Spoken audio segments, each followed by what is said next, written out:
In the mid-1970s, Robert Monroe isolated his consciousness research to strict laboratory environments. Every physiological metric was monitored, separating this study from mystical speculation. The primary operational requirement for non-physical travel is extreme psychological regulation. Any unregulated emotional response causes an immediate system abort and mission failure. At 3:55 a.m., Monroe experienced an intercept. He was subjected to a mandatory mental stress test known as the Steamboat sequence, abruptly confronting a high-contrast vision of a small dog caught in the massive jaws of a giant hound. Monroe's initial reaction was a violent cycle of uncontrolled rage and panic. His consciousness rejected the scenario, forcing the system to reset. The identical loop played again. This time, Monroe was forced to process the sight without fighting it, progressing from overwhelmed grief into a state of absolute, objective calm. Non-physical navigation relies entirely on this strict emotional calibration. Moving through these environments requires conquering biological fear rather than exerting physical effort. Following the test, Monroe received a dense data package designated the BHP-1 Rote.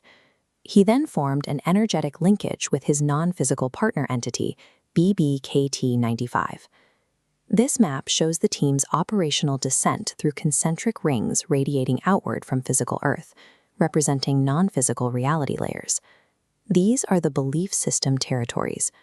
Consciousness congregates here based on shared psychological states, rather than physical geography. The operational team was entering a rigid environment, structured entirely by collective human belief. The territory is vast but highly organized, proving the environment is structural, not chaotic. Arriving in what is termed the outer ring of last-timers, the team observed dim human forms wandering aimlessly through a heavy, semi-translucent haze. Recently separated consciousnesses automatically construct exact replicas of familiar earthly architecture to cope with their new state. The landscape is crowded with mid-century houses and mundane suburban streets. Observational. This zone also contains institutional structures. Heavy stone churches with clock towers serve as psychological anchors for those clinging to earthly dogma. These constructs extend to trivial earthly habits. Massive, heavily populated recreational landscapes and golf courses stretch across the haze. BBKT-95 was completely unable to perceive these architectural constructs. To a non-human entity, they are merely localized, self-generated illusions. For the vast majority, the afterlife is a self-generated cyclical simulation of their physical habits. It functions effectively as a holding pen. The team located a historical focus target, labeled Ident AA. She was trapped in a medieval peasant scenario. The rescue attempt failed immediately. When Monroe tried to approach, he was physically repelled by a shimmering crimson barrier generated directly by the target's own trauma. The subject was caught in an unending, agonizing memory cycle. She constantly relived the loss of her children, brutal taxation, and endless, freezing labor. Sensing the intrusion, her consciousness initiated a defensive reaction. The frail peasant morphed into the broad-shouldered, violently intent silhouette of a warrior to reject outside contact. The target's form instantly dissolved into fog, resulting in a total mission failure for this sector. Severe earthly trauma creates an impenetrable, self-sustaining psychological barrier. External rescue entities simply cannot breach it by force.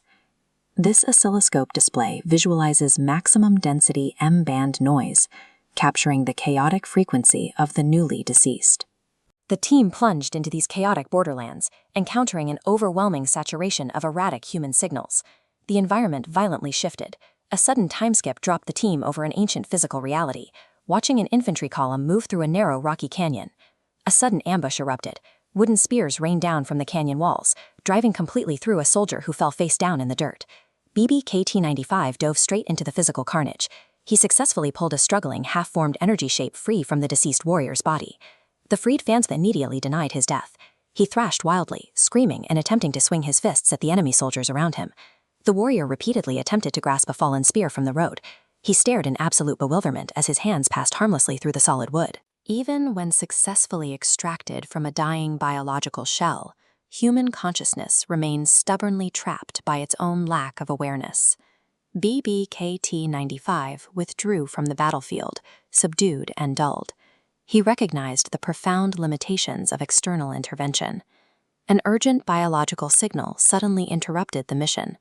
Monroe was forced into a rapid, involuntary retreat backward through the concentric rings. The out-of-body state terminated abruptly. Monroe violently snapped back into his physical body in the pitch-black isolation booth. Experiencing lingering physiological shock, Monroe sat up on the waterbed, shivering in the cold, and reached down to pull a cotton blanket back over himself.